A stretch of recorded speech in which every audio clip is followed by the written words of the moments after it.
And we're back in my truck. So we got a no cool call. We're at an apartment complex. Apparently there's no cooling. So let's get into it. So here we go.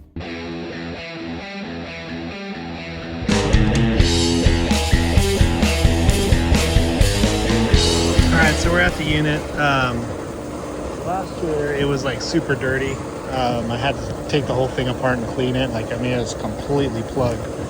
Now it's not cooling. The filter was completely plugged. He's like, yeah, I just changed it and I pull it out and it's just plugged. Anyway, it's the discharge is warm. The suction's kind of like not very cold. So our RLA on this is 12.12 or 12.2, and we're at 6.4 amps. So I'm gonna go ahead and check the charge. I suspect maybe we're slightly low or something. Current outdoor temperature is about 55 degrees. So our saturation temperature is 78 on our high side. So about 80. So 65, 75, so about 25 degrees above ambient. So usually I like to see about 20 to 30. That kind of tells me. My saturation temperature and suction pressure is low. Superheat is extremely high. Subcooling is pretty okay. However, my pipe temperature is about 65 degrees, which is about the same for my liquid. So it could be an airflow issue, which the state of with the state of that filter, it's potential, but I already changed the filter. So I need to make sure the blower motor is running, make sure that the coil is unplugged. The unfortunate part is getting to the actual furnace is going to be a total pain because the access is in a closet, and that closet is completely full of shit. Alright, so we're in the attic. I'm going to go ahead and pop this open and check it. Ductwork looks okay. I don't see any kinks or anything crazy. The design could be better, but yeah. Alright, let's look inside.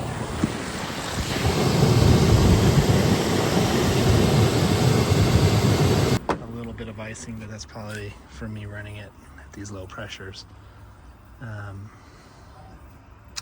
We might actually just be low on charge. So there is some debris in there, but it's not terrible.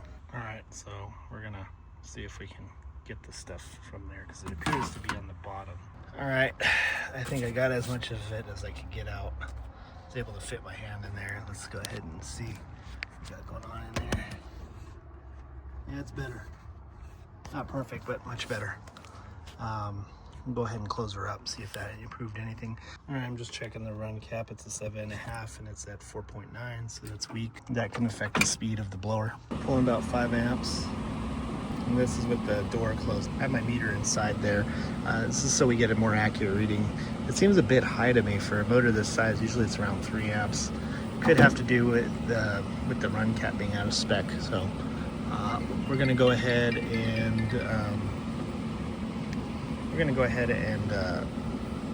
replace that run cap. Okay, I got the new run cap in there. So we'll see if that helps with the amp draws.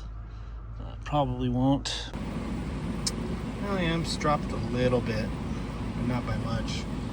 So I don't think that's our issue. We're gonna let's see what our pressures are looking like. I'm out.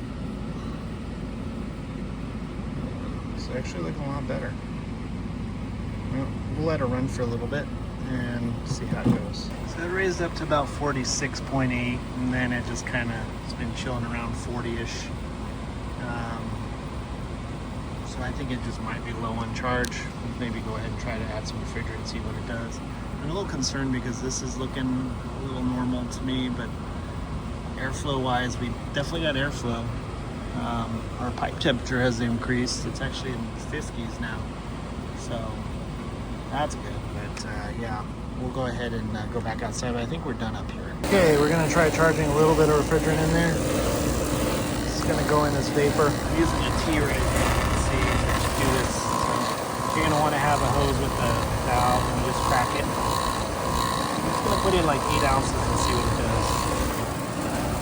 Alright, so our pressures are much better. We don't have any superheat. My return temperature is like 65 right now, so that's probably why.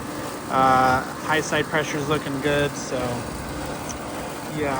And keep in mind, it's super cold today. It's like 56 right now, so I'm under a low load, so that's why my numbers aren't exactly right. But I do have the pressure to the point where it's not freezing anymore, so I'm going to call her good here.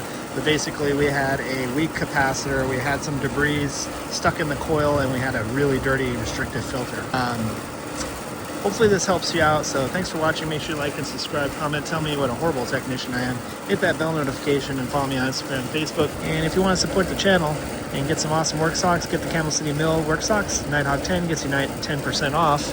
And then also, if I see a comment that says this stuff is banned, then you're sales tech. It's not banned. Production is banned, but if we still have it, you can still use it. It's ridiculously expensive, but you can still get it. It's not completely banned. Anyway, it's tough to charge these systems when it's so cold out here, especially the fact that it's like 60 degrees inside the house. So my return temperature, I think, was like 63 or something. So I'm under a low load, so it's kind of rough. So blow me up in the comments. Tell me how horrible I am with refrigeration. Thank you. Anyway, we'll see you on the next one. Thanks for watching.